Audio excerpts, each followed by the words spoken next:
Dia adalah wanita kaya yang diinginkan semua pria di dunia. Pria-pria yang mengejarnya antre dari sini hingga Prancis. Meskipun memiliki kecantikan yang tiada taraf, namun dia menderita penyakit jantung genetik, yang membuatnya dipastikan tidak memiliki banyak waktu. Namun pada saat itu, dia secara tidak sengaja melihat dalam laporan yang diberikan oleh sekretarisnya, penyakit jantungnya ternyata sembuh secara ajaib. Penyakit saya sudah sembuh. Selamat Nona. Namun penyakit jantung genetik Anda bukanlah seorang ahli di bidang penyakit jantung dunia. Apakah tidak ada yang bisa dilakukan? Siapa dokter hebat yang menyembuhkan Anda? Dia adalah kakek Luli yang diselamatkan. Ternyata baru saja, wanita kaya pingsan di mobil karena serangan jantung.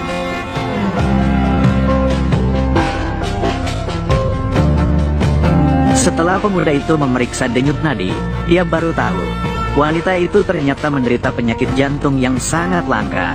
Berdasarkan prinsip menyelamatkan nyawa, lebih mulia daripada membangun pagoda 7 tingkat, pemuda itu segera menggunakan sihir untuk menyembuhkannya.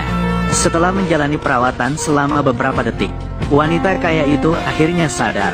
Untuk berterima kasih atas jasa penyelamatan pemuda itu, wanita kaya itu segera mengeluarkan cek dari Bank Tiandi, diberikan kepada pemuda itu. Namun, pemuda itu menganggap uang itu tidak berarti. Dia langsung menolak dan berbalik pergi. Dan alasan pemuda itu begitu hebat, hanyalah karena dia adalah seorang dewa pengembara dari Kunlun yang berkuasa. Tidak hanya memiliki keterampilan medis yang luar biasa, tetapi juga telah menguasai seni bela diri hingga puncaknya. Dia seharusnya menikmati kemewahan di Gunung Kunlun. Namun, tidak ada yang tahu, di dalam hatinya, dia memiliki seorang wanita yang sangat dicintainya. Keduanya telah berteman sejak kecil. Mereka berjanji untuk menikah setelah dewasa. Namun, 7 tahun yang lalu, keluarga Jiang mengalami kesulitan. Pria itu berjuang untuk melindungi keluarga Jiang, menggunakan semua kekuatannya untuk melawan takdir, dan bahkan mengubah takdir keluarga Jiang. Tapi pria itu justru mengalami pembalasan dari takdir. Tidak hanya kemampuannya meningkat, dia juga hampir kehilangan nyawanya. Sementara itu, keluarga tunangannya justru di bawah perlindungan pria itu, mereka meraih kesuksesan.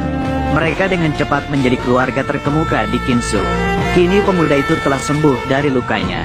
Dia bersiap untuk pergi ke rumah keluarga Jiang untuk memenuhi janji masa kecilnya.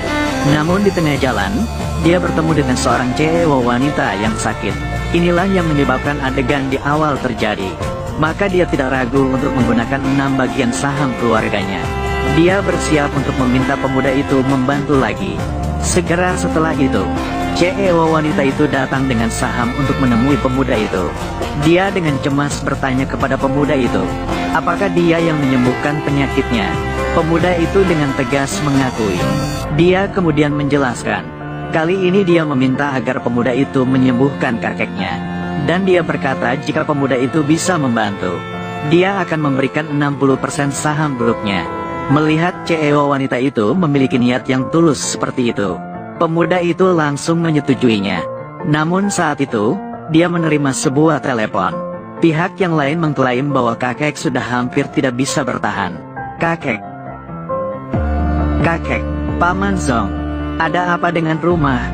Bukankah semuanya baik-baik saja pagi ini? Kenapa tangan kakek begitu dingin? Saya juga tidak tahu. Kakek malam ini hanya meminum obat dari Dr. Lee. Tidak lama kemudian, dia langsung pingsan. Suhunya terus menurun. Obat itu juga saya minum. Bagaimana saya bisa? Nona Su, saya akan menyembuhkan Anda, Pak. Benar, Tuan Lu. Cepat datanglah. Ini adalah Paman Zong. Ini Tuan Lu. Penyakit saya disembuhkan olehnya. Nona kecil, penyakitmu sudah sembuh. Itu sangat bagus. Dokter kecil ini terlihat sangat muda. Memang pahlawan muncul dari kalangan muda. Saya sudah bilang, kakek seumur hidupnya berbuat baik dan menumpuk kebajikan, pasti akan hidup panjang umur. Ternyata benar, kedinginan terukir di hati, penyakit jantung yang dingin. Nona Su, jangan khawatir, penyakit kakek ini Asalkan saya memberikan akupuntur. Hanya butuh sejenak. Lalu ada Tuan Laolu. Sudah bergerak. Tuan masalah untuk mengobati tuan rumah saya. Berhenti. Pria-pria. Paman. Dua tuan muda. Paman Zong. Bagaimana kamu menjaga pintu? Membiarkan orang yang tidak jelas ini masuk ke keluarga Su kami. Bahkan membawanya ke di depan ranjang ayahku. Dua tuan muda. Ini adalah nona kecil, Dokter Sakti yang dipanggil untuk tuan. Si Sue, kamu masih muda. Sangat mudah ditipu orang. Harus membuka mata. Tidak boleh membiarkan ini, kucing dan anjing, masuk ke keluarga Su kami. Jika kamu berkata begitu, tidak bisa masuk ke pintu besar keluarga Su. Tapi itu adalah paman kamu. Kamu, dalam situasi seperti ini hari ini, saya tidak ingin berdebat denganmu. Saya sudah meminta seseorang memanggil Dr. Lee. Biarkan benda ini pergi dari sini. Jika saya tidak pergi, bagaimana? Apakah kamu masih ingin berlawanan dengan saya? Tuan Lu adalah tamu terhormat yang saya panggil ke keluarga Su. Jika kamu menyulitkannya, itu berarti kamu melawan saya, melawan seluruh keluarga Su. Kapan kamu bisa mewakili keluarga Su? Tuan tua masih tertipu olehmu. Harus menyerahkan keluarga Su kepadamu. Pada akhirnya, kau tetap bukan bernama Su. Kau hanyalah orang luar. Siapa nama belakangku? Apa yang kau katakan tidak berarti. Ya, tidak masalah apa yang saya katakan. Orang yang berkuasa untuk memutuskan. Berbaring di sini. Kau membawa dokter palsu. Saya ingin membunuh orang tua itu. Merebut posisi kepala keluarga. Kau ingin aku setuju padanya. Sembuhkan orang tua itu. Juga mudah. Asalkan kau setuju padaku. Jika dia tidak bisa menyembuhkan penyakit orang tua itu, kau harus menyerahkan posisi pewaris. Pergi dari keluarga Su.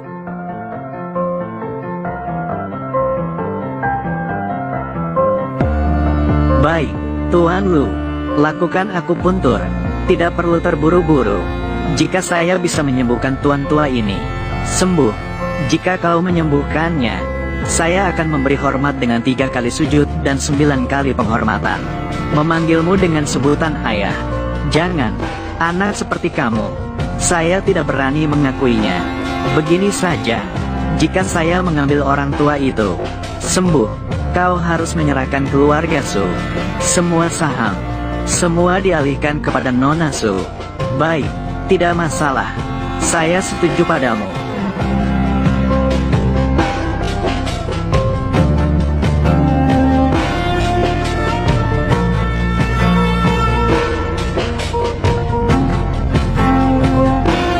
Tuan tua, alis tuan tua bergerak sedikit. Jangan terburu-buru. Masih ada 1 jarum lagi. Berhenti. Siapa kau? Bagaimana berani kau menyentuh guruku? Pasien. Siapa kamu? Pingsan. Generasi kedua penerus. Dokter dewa pertama di Daxia. Murid Li Dangxin. Kamu, dari aliran mana kamu belajar? Tanpa aliran atau sekte. Sudah membaca beberapa buku medis. Belajar sendiri dan berhasil. Ternyata dia tanpa aliran atau sekte. Dokter kaki telanjang. Saya bilang keluarga Su kalian. Apa yang sedang terjadi? Guru saya sudah memberikan obat kepada Tuan. Sudah meresepkan obat. Sekarang kalian lagi mencari orang luar untuk mengobatinya di sini. Bagaimana? Apakah meragukan kemampuan medis guru saya? Dokter kecil, kami tidak bermaksud begitu. Justru karena Tuan minum obat dari Dokter Lee, baru saja pingsan. Kami hanya khawatir ketidaktahuan penyakit yang diderita oleh orang tua itu adalah yang tercatat dalam Jing King Nam. Mencatat penyakit Yin Sin Bi. Penderita penyakit ini, detak jantungnya berbeda dari orang biasa. Obat yang diberikan guru untuknya adalah untuk meredakan detak jantungnya. Dalam proses ini, kekurangan pasokan darah ke seluruh tubuh. Jatuh. Sangat normal. Ternyata begitu. Tapi Tuan Lu memberi akupuntur kepada Tuan. Itu juga cukup efektif. Kucing buta bertemu tikus mati. Hanya kebetulan. Apakah ini semua kebetulan? Saya juga. Obat dari Dr. Lee menyelamatkan. Kalian membiarkan orang luar ini, pada orang tua itu, menusuk sembarangan. Apakah ingin membunuh Tuan? Dengan cara ini, menusuk sembarangan. Karena kamu sudah membaca kitab King Xiang. Bagaimana mungkin tidak tahu tentang 9 jarum King Xiang? Nah, kitab King Nang adalah milik guruku di kaki Gunung Kunlun, yang diperoleh dari buku suci. Hanya ada aku dan tuanku di dunia ini yang telah membaca buku ini. Dalam kitab King Xiang ini, hanya ada resep obat. Dari mana datangnya metode jarum? Yang paling penting dalam kitab King Xiang ini adalah 9 jarum King Xiang ini. Tanpa metode jarum ini, kitab King Xiang ini hanyalah kertas sampah. Tidak malu, keluarga Su kalian. Jangan-jangan benar-benar percaya dia dengan 9 jalan King Xiang ini. Su Siswe, kenapa kamu belum mengusir penipu yang kamu bawa? Apakah kamu benar-benar ingin membunuh Tuan? Nona kecil, sebaiknya kamu bawa Tuan lu dulu. Bawa dia pergi. Tunggu sampai Tuan bangun. Saya menelepon Anda. Untuk apa memanggilnya? Dia sudah bukan anggota keluarga Su lagi. Su Siswe, jangan lupa janji yang baru saja kamu buat. Tenang saja. Besok aku akan meninggalkan keluarga Su. Tapi hari ini, aku harus mengawasi kakekku bangun. Baiklah, baiklah. Kenapa belum pergi? Apakah aku harus memanggil seseorang? Apakah kamu ingin aku keluar? Jika bukan karena melihat Nona Su hari ini, dengan niat baik, aku sudah pergi lebih awal. Sekarang jika kau ingin aku pergi juga mudah. Jangan minta aku kembali nanti. Oh ya, sebelum pergi, aku ingin mengingatkan kalian. 8 jarum ini memang mengikat 3 jiwa dan 7 roh Tuan. Cabut 1 jarum, maka akan berkurang 1 bagian kehidupan. Kalian harus berhati-hati. Jangan berpura-pura atau menekan roh.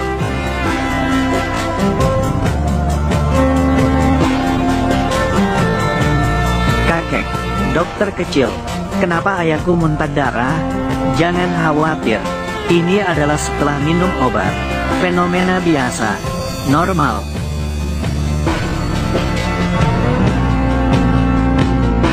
Perusahaan luar. Kenapa tangan kakek lebih dingin daripada sebelumnya? Ini pasti orang yang baru saja itu. Akibat dari jarum yang sembarangan digunakan. Kalian jangan khawatir. Saya akan pergi menjemputnya sekarang. Mengembalikannya. Guru, dalam keadaan panik. Apa yang terjadi? Guru, akhirnya kamu datang. Guru, saya memanggilmu. Lihat, Dr. Lee, cepat lihat ayahku. Kenapa ayahku batuk darah lagi? Ini perbuatan siapa? Guru, itu adalah orang-orang dari keluarga Su. Yang mereka cari sendiri, tabib desa. Akibat dari jarum yang sembarangan digunakan. Lihat, dia sampai batuk darah. Diam, Dr. Lee. Ini semua salahku. Cepat selamatkan kakekku. Nona Su, saya tidak mampu. Di dunia ini, hanya ada 1 orang yang bisa menyelamatkan. Kakek hanya bisa diselamatkan oleh 1 orang, yaitu orang yang melakukan akupuntur ini. Tidak tahu orang ini sekarang di mana. Apa? Guru, orang itu hanya membaca beberapa buku medis dan menjadi tabib yang tidak kompeten. Melakukan akupuntur tanpa dasar medis. Bagaimana mungkin bisa menyelamatkan kakek? Bodoh. Jika orang ini adalah tabib yang tidak kompeten, kami menunggu dokter lagi. Apa ini? Metode jarum ini seharusnya tidak hanya 6 jarum. Masih ada 3 jarum. Laporan. Guru, saya menghentikan 1 jarum dan mencabut 2 jarum lagi. Apa? Sampah. Kamu berani mencabut 9 jarum dari kantong hijau ini. Apakah kamu ingin membunuh Tuan Su? Tidak, Tuan. Murid tidak berani kepada guru. Dulu saya menemukan naskah sisa dari kantong hijau, mendapatkan resep di atasnya, dan menjadi dokter dewa pertama di Daxia. Naskah yang hilang ini, 9 jarum dari kantong hijau. Saya mencarinya selama setengah hidup, tidak menyangka hari ini di sini sudah bertemu. orang yang melakukan penyuntikan ini. Kamu ada di mana sekarang? Sudah saya usir. Bingung. Jika keluarga Su tidak ingin besok meratapi Tuan Su, sekarang cepat bawa orang itu kembali. Minta kembali. Tuan Lu. Saya, Li Dangxin dari sekolah Kantong Hijau. Pernah bertemu dengan Dokter Dewa Lu. Dokter Dewa Lu. Oh, bukankah ini tuan kedua dari keluarga Su? Mencari saya ada urusan apa? Begini, Anda tidak memberikan kepada ayah saya tadi. Suntikan belum selesai. Ini adalah ingin meminta Anda untuk kembali melanjutkan untuk menyelesaikan metode jarum. Tolong saya kembali. Mohon Anda kembali. Dokter Lu, Anda tidak bisa melihat orang mati dan tidak menolong. Tadi saya ingin menyelamatkannya. Kamulah yang mengusirku. Sekarang Anda mengatakan saya tidak menolong orang yang sekarang pembunuh Tuan Su. Semua kata baik ini Anda yang ucapkan. Akulah yang memandang rendah orang lain. Ada mata tapi tidak bisa melihat. Dokter Lu, maafkan orang kecil ini. Berlutut. Dokter Lu, saya salah. Sekarang ayahku keadaan sangat kritis. Mohon Anda kembali ke rumah Su untuk memberikan jarum. Keadaan sangat kritis. Siapa yang mencabut jarum saya? Orang jahat. Kenapa tidak cepat? Berlututlah di depan Dokter Lu. Jika Dokter Lu malam ini tidak bertindak, kamu adalah yang menyebabkan kematian pembunuh Tuan Su. Dokter Lu, saya salah. Saya memiliki keterampilan medis yang dangkal. Tidak mengenali metode jarum Anda. Saya mengeluarkan 2 jarum dari orang tua itu. Sekarang orang tua itu aliran darah terbalik, nyawa dalam bahaya. Saya mohon Anda untuk menyelamatkan orang tua itu. Tolong selamatkan saya. Maaf Tuan Lu, saya tidak seharusnya meragukanmu. Jika hubungan tidak dalam, masih bisa diperbaiki. Jika hubungan dalam, maju mundur tidak tergantung pada orang. Bahkan orang yang paling pintar sekalipun, ketika menghadapi kehidupan dan kematian orang terdekat, juga bisa bingung. Bangun, kakek telah berbuat baik sepanjang hidupnya. Berkahnya sangat dalam. Hari ini meskipun kalian mencabut semua 8 jarum, mendorongnya ke istana Yama, saya juga bisa membawanya kembali.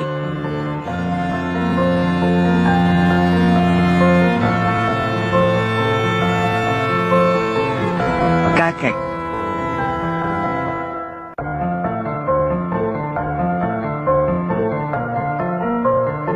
Terima kasih banyak, Tuan Lu. Budi baik menyelamatkan nyawa. Apakah kamu mengenal Dokter Lu? Tuan Lu, berikan padaku. Saat dia menyuntikkan jarum pertama, saya langsung sadar. Percakapan kalian sebelumnya, saya sudah mendengarnya. Su Wenhai, sekarang kamu, ayo bicaralah baik-baik dengan saya. Mengapa harus mengusir si Sui? Usir saya dari keluarga Su. Saya pikir dia ingin menyakitimu. Kamu mengira kamu ini kepala babi. Apakah kamu masih memikirkan posisi kepala keluarga Su? Kamu bahkan tidak tahu berapa berat dirimu sendiri. Ming, saya salah. Saya tidak akan berani lagi. Di mana kesalahanmu? Itu salahku. Kesalahan terbesarku adalah karena ada kamu. Anak ini minta maaf kepada Zisui. Zisui, paman salah. Paman salah. Bangunlah. Posisi kepala keluarga Zisui itu diputuskan oleh saya. Tidak boleh ada yang meragukan. Adapun Tuan Lu, kakek hidup hingga 80 tahun. Pertama kali bertemu orang yang begitu berbakat, segera memutuskan untuk menikahkan cucunya dengan pemuda itu. Dan pemuda itu menolak karena sudah memiliki tunangan. Menolak Tuan Su. Kemudian pemuda itu pergi sendirian ke pesta keluarga Jiang. Namun yang tidak pernah ia duga adalah ketika pemuda itu penuh kebahagiaan, muncul di keluarga Jiang dengan barang pertunangan. Tunangannya justru menjatuhkan barang di tangannya ke tanah. Di mata wanita itu, pemuda itu sudah tidak layak dengan statusnya sekarang. Menganggap pemuda itu hanya ingin menjalin hubungan dengan kekuasaan. Bahkan mempertanyakan mengapa ia pergi saat keluarganya jatuh. Mengapa tidak pamit? Pemuda itu menjelaskan bahwa ia tidak pergi, melainkan selalu membantu keluarganya secara diam-diam. Ibu mertua yang sangat materialistis, namun mengejek pemuda yang tidak tahu diri. Apa hakmu untuk berbicara di sini? Dan masih dengan muka tebal mengklaim telah membantu keluarga mereka. Wanita itu juga berpikir, pemuda ini pasti datang untuk meminta uang pisah. Dia pun mengabaikan larangan adiknya dan mengeluarkan 10 juta, menyatakan bahwa setelah pemuda itu menerimanya, dia harus setuju untuk memutuskan hubungan dengannya. Segera pergi dari sini. Hingga saat ini, pemuda itu baru menyadari wajah asli keluarga tunangannya. Dia terlihat tenang saat menerima kartu bank. Detik berikutnya, dia langsung mematahkan kartu itu di depan orang banyak, lalu melemparkannya ke tanah. Jangan lagi menipu diri sendiri, Luli. Baik 10 tahun yang lalu, atau 10 tahun ke depan, kamu dan keluarga Jiang kami adalah orang-orang dari dua dunia yang berbeda. Sekarang kamu berdiri di sini, seharusnya merasa bersalah. Apa yang diberikan keluarga Jiang padamu adalah kebaikan, bukan kebencian. Kalian menganggap pencapaian keluarga Jiang terlalu tinggi, tanpa kalian ketahui. Semua itu bagi saya sebenarnya tidak ada artinya. Budi baik keluarga Jiang, saya sudah lama melunasi 10 kali lipat. Kalian tidak salah. Tempat saya berdiri sudah lama tidak berhubungan dengan keluarga Jiang, tidak berada di dunia yang sama. Jika demikian, barang-barang keluarga Jiang, saya akan mengambilnya kembali sendiri. Kamu selalu harus menyadari kenyataan. Saya sudah cukup melihat drama ini. Orang-orang hancurkan anak ini untukku. Buang dia. King Su, keluarga Su datang. Yang tidak bisa melihat kenyataan adalah kamu.